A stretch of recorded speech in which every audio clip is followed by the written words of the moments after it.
Welcome to the Ketchikan Public Library's DIY with Gayle. Today I'd like to talk to you about Mod Podge. Mod Podge. There are 13 different kinds. I want to talk about the gloss, which is my favorite, and then there's a matte. There's also dishwasher safe, laundry safe, and many, many more. With the matte and the gloss, which are the two that I specifically use, the gloss, like it says, will give you a glossy finish, as you can see, maybe, I hope, on this little head.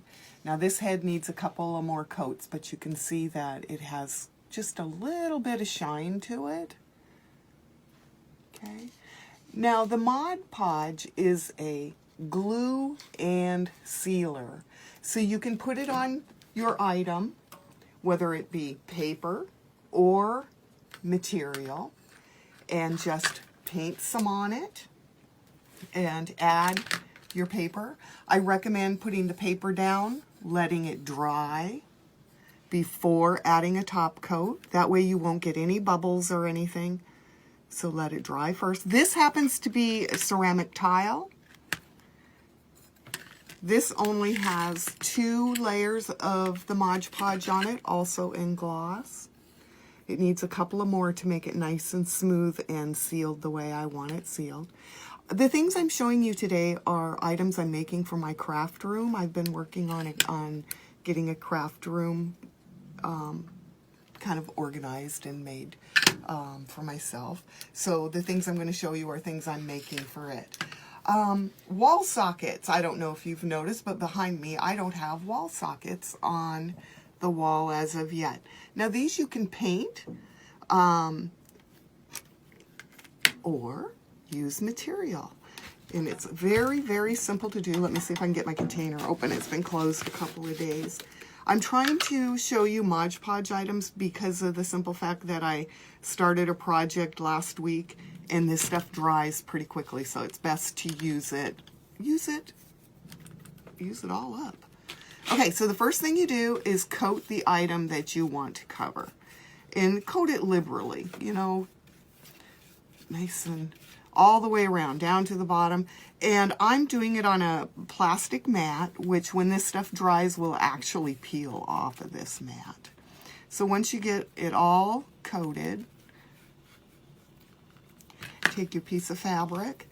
Now I just turn mine over and then put my item in the center as well as I can. I'm not going to worry about it going around the edges of this all the way to the back. I just want it on the edge of the item itself. Push down, just making sure it's nice and secure. And then when you turn it over, run your fingers over it so that you get it nice and tight. Okay. With the fabric, you do not have to wait for it to dry to begin the coat on the top. Just go ahead and do it. And you really want to saturate it. Leave these openings that you're going to end up cutting out. Go ahead and coat them at least once because it makes it nice and firm and a little easier to cut. And I will show you that in a moment once we get this covered, okay? Don't stop in the middle of it. Get it nice and sealed on it so you can just put it down and walk away. Now I like to get my first coat on the bottom and the top glue here and let it dry and then come back and clip my edges because I'll have it come to this edge right here and then I'll use a X-Acto knife and cut that off. So for right now, it's going to lay on my plastic desk saver here that I'm using. As I said, it won't stick to it. I'll be able to peel it off. Now on these are dry. So you can see it's got a nice little shine on it also. And see what I said about it getting a little bit firm in that hole that I want to cut out? So for that hole, I'm just going to take my X-Acto knife and go from the top in. Okay, and you're just going to cut. Make sure the cut is on the downward, all right? Don't saw it back and forth. You want the cut on the downward stroke. Pull up and then cut on the downward stroke. The reason for that is that it will pull your materials away from your plastic or whatever it is you're using.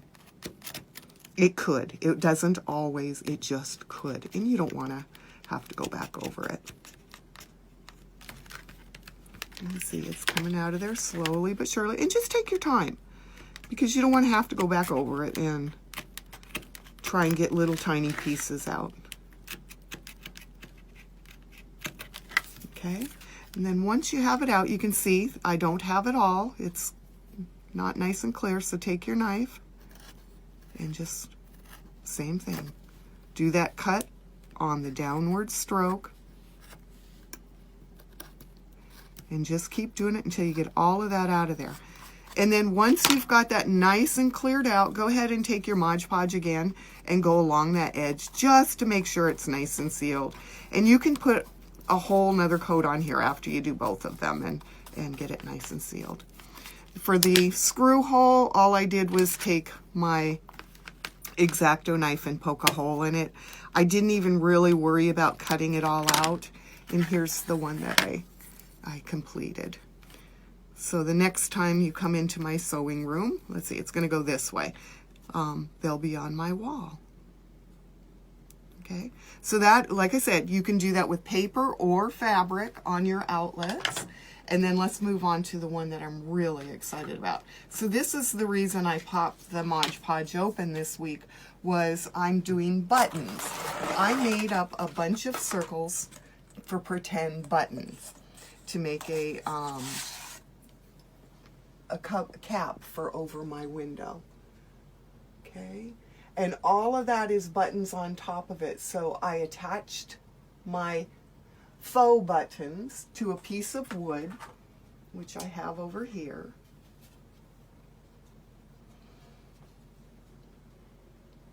Now I did use a hot glue gun to attach my buttons to it, and I just randomly placed them to make them look very cool. Now here's the other thing I want to tell you about the Mod Podge and doing the fabric.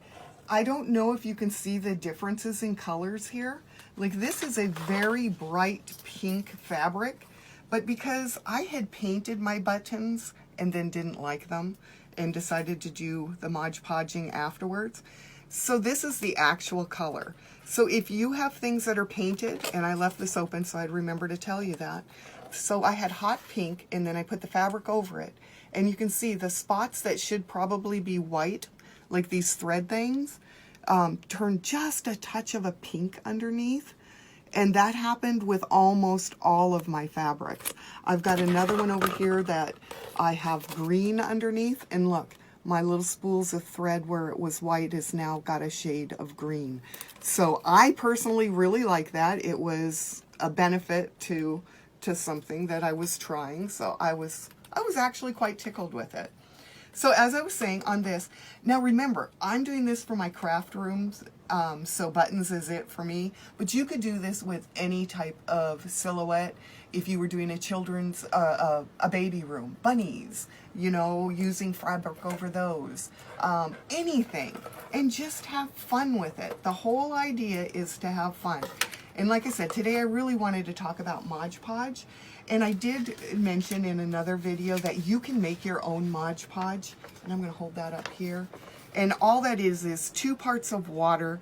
2 parts glue to 1 part water. And that's just your regular Elmer's glue. And that will give you a matte Mod Podge. Okay? Now, it can be used just like this. It works really wonderful to adhere stuff. It does a matte finish, like I said. It's not, it leaves a little bit cloudy, but not too bad at all. So if you don't have Mod Podge at home, using the homemade is wonderful. All right, so my little buttons are cut out of, I guess it's called like insul board. It has a little bit of stuffing or whatever, some sort of fill in there, and covered with cardboard. You could do it with cardboard if you wanted, but I wanted to show you how to clip around the corners and stuff. So let's go ahead and cover the button. I grabbed the wrong There we go. I needed a bigger paintbrush, one with softer bristles. Get it all gooped up, just like we did on the outlet cover. And then with your fabric face down, we're just going to put it right in the center there. Okay, give it a good push so it gets down on there. Pull it back up, run your fingers across the front, and then on the back you're going to need to clip around in order to get them to lay down. So clip all the way around. And then comes the wet, messy part, because you're going to saturate this in order to get them to roll to the back. Let's see. I think I've made it all the way around now. Okay. And then, like I said, we're just going to saturate it like crazy. And get that fabric, all those little clips wet with glue. Get the sides of the board with glue, and a little bit of the back with the glue. And then, like I said, here comes the fun part. Use your fingers, and it's going to want to keep popping back down, and you just keep going back around and making it fold over until it stays. Okay, around and around. If you make your circles just a touch bigger, the fabric to go over, a touch bigger, it's much easier. But some of mine got a little tight. I get carried away and get in a hurry, and there we go. And then once you get it all down, take your brush again. As you can see, they're popping back up as quick as can be. And just take your glue and go around and away from them works the best, away from the edge so that it's laying it down. And you'll have to go a couple of times around with your fingers, like I said. By the time you're done with the Mod Podge, I always want to put a G in that first one too. By the time you're done, you're going to have to peel it off your fingers. And I'm being literal there. Okay. All right, so I just wanted to make sure you got a good look at the clipping, because no matter what kind of item you're covering, there's going to be areas that are going to need clipping, and you're just going to have to make it clip and go down as best you can. There's no need for perfection, as you know. I am one of those people that I like to throw it together and I guess hope for the best. All right, so there's a clear picture of how to do the little button. And as I told you before, then I just took my hot glue gun and put actual buttons all over them. So this is just beginning Mod Podge. Play with it, have fun. And like I said, for my crafts here, they were very simple things that we had on hand. Enjoy. So mask on. Take care. See you at the library.